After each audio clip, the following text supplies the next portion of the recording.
Why your days feel chaotic. Let's talk about it. Because if you've been ending your days thinking, I was busy the whole day but got nothing meaningful done, then this video is for you.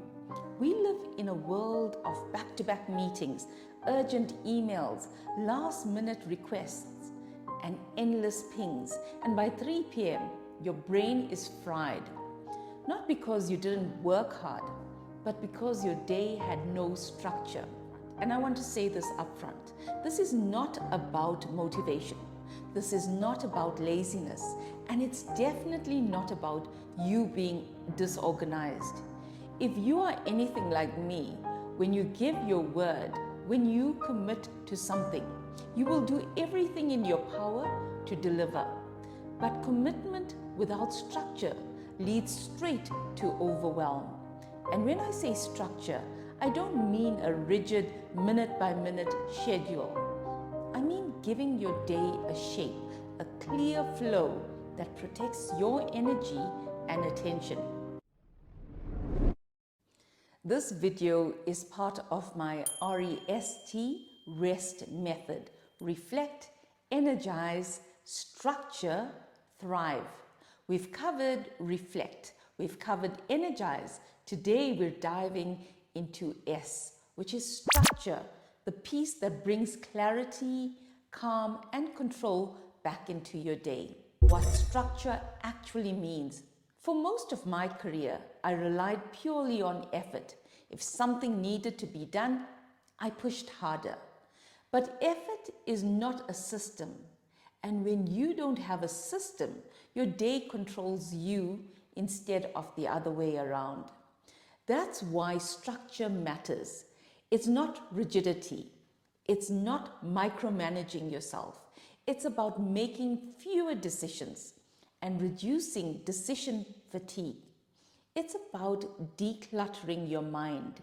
It's about knowing what a successful day looks like before the day even starts. And here's the truth. Structure doesn't add work. It removes guesswork. When your day has structure, you stop reacting and you start leading. The night before reset. One of the biggest shifts in my productivity came from a habit so simple, I almost dismissed it. I started planning my next day before shutting down. I do what I call a mental brain dump. Everything goes onto paper. Tasks, follow-ups, concerns, deadlines, anything swirling in my head. It takes 2 to 3 minutes, nothing fancy, but the impact is massive. From that list, I choose my top 3 for the next day. Not 10, not 15, just 3. These are the high value, high impact actions that actually move my work forward. For example, today my top 3 was simple and specific. Scripting one of my videos, planning next week's content, and editing one video. And in your world, your top 3 might look completely different. It might be preparing a report, or finalizing a proposal, or finally tackling a difficult conversation you've been avoiding. The goal is the same. Your top 3 should be clear. It should be specific and doable, not vague, nor should it be overwhelming. So when morning comes, I'm not guessing, I'm not reacting. My structure is already waiting for me, and it gives me a clarity I never had before. Case study, Sundar Pichai. To show you how powerful structure can be, let me give you a real-world example. Take Sundar Pichai, CEO of Google and Alphabet. He's globally respected not just for his leadership, but for the way he structures his day and protects his attention. Let me paint a clearer picture of how he does it. Here are a few habits we can learn. He starts his day between 6:30 and 7 a.m. and reads Tech Meme, a curated tech news source, instead of scrolling social media. It keeps him informed without noise. He builds in quiet thinking time before the world pulls at him. He values mental rest. Meditation doesn't come naturally to him, but he uses walking and NSDR, non sleep deep rest, to reset his mind. The CEO of Google is an avid practitioner of NSDR because it has this amazing ability to reset your energy levels and focus. He matches his energy to his work. Mornings are for strategy and decisions, afternoons for meetings and execution. He uses consistent review loops, checking what's working, what isn't, and adjusting before things pile up. He doesn't let chaos run his day. He uses structure to create calm so he can make high quality decisions. And even though we're not running Google, the principle is exactly the same. Your structure shapes your performance. How to build structure. Now let's turn this into something practical, something you can actually implement today. Step 1. Do a proper brain dump. Start by emptying your head. Write down everything: your tasks, follow-ups, reminders, concerns. Why this works? Your brain is for processing, not storage. Mental storage leads to overwhelm. So, how do you do it? Open a blank page, list everything in bullet points, and it'll take you about 2 to 3 minutes max. This alone reduces so much mental noise. Step 2. Identify your top 3 priorities for tomorrow. These are your direction setters. Ask yourself, does this move my work forward? Does this reduce future problems? Is this aligned with my deliverables?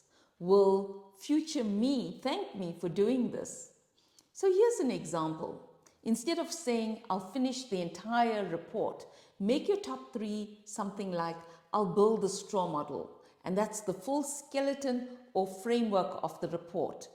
Just the headings, just the flow, no detailed writing as yet.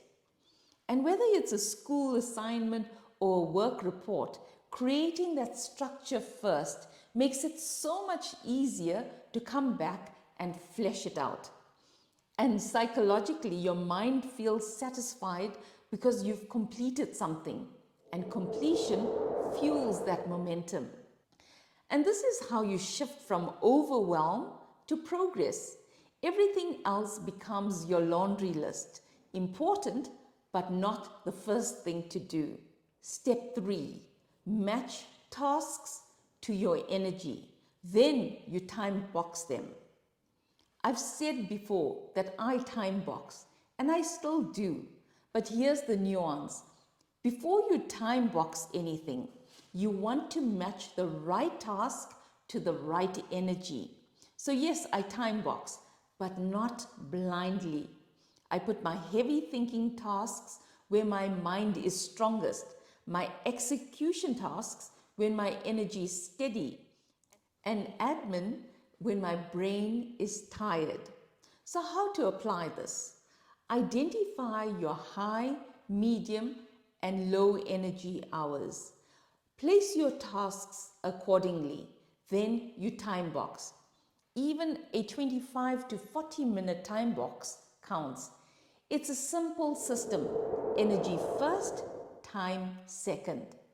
And another option is time anchors. This is for people who like predictability. For example, morning is thinking time, midday is execution, afternoon is admin. Take it if it helps, skip it if it doesn't, because structure is personal. Step 4, create daily reset points. These stop your day from derailing. Midday reset: what's still possible today? End of day reset: what will I start with tomorrow? These take 30 seconds. They prevent guilt spirals. Step 5, Protect your focus windows. You don't need hours. Even 25 to 40 minutes of true focus makes a difference. So here's how you protect them. Put your phone away. Put notifications off. Close tabs that you're not using. Use a timer. Do one task only and do quick reviews. One strong focus block a day changes everything. Rebuilding structure. There was a period where meetings swallowed my entire day. One meeting would end at 10 o'clock and the next one started directly thereafter. There was no space in between meetings. And the whole day disappeared in changing from one meeting to the other. By the end of the day and the end of the week, I was drained and frustrated because the deep work had nowhere to live. I remember sitting at my desk feeling like I was sprinting through quicksand. I had to be honest with myself. This wasn't a workload problem, it was a structure problem. So here's what I did. I carved out protected execution time in the mornings, no meetings, thinking and doing only. I delegated intentionally. My team could take on more than I allowed. I protected my afternoon and blocked it out. This became my finish strong window. And during meetings where my input wasn't needed, I used passive listening periods for low effort admin, not multitasking, just using natural gaps. This one shift brought back my clarity, my calm, and effectiveness. Why does S matter? If your days feel chaotic, if you feel constantly pulled and mentally stretched, it's not a character flaw, it's a structure gap. Structure reduces overwhelm. Structure removes decision fatigue. And structure gives you space to think again. And when your structure works with your energy, everything becomes so much more lighter. This is just one part of my R.E.S.T. REST method. Reflect, energize, structure, thrive. The framework I use with my coaching clients. Next week, we'll deep dive into T, which is thrive. And once you've mastered all four parts, you'll have a system you can rely on, not just inspiration for the moment. Because real productivity isn't about doing more, it's about feeling whole whilst doing what matters. If this helped you, let me know in the comments. Even our heart is perfect. And if you want more videos like this, hit the like and subscribe so you don't miss the rest of the R.E.S.T. series. So build a structure that supports you. Protect your energy. Lead your day instead of reaching for it, because you matter. I'll see you in the next video where you'll find more productivity tips, techniques, and motivation.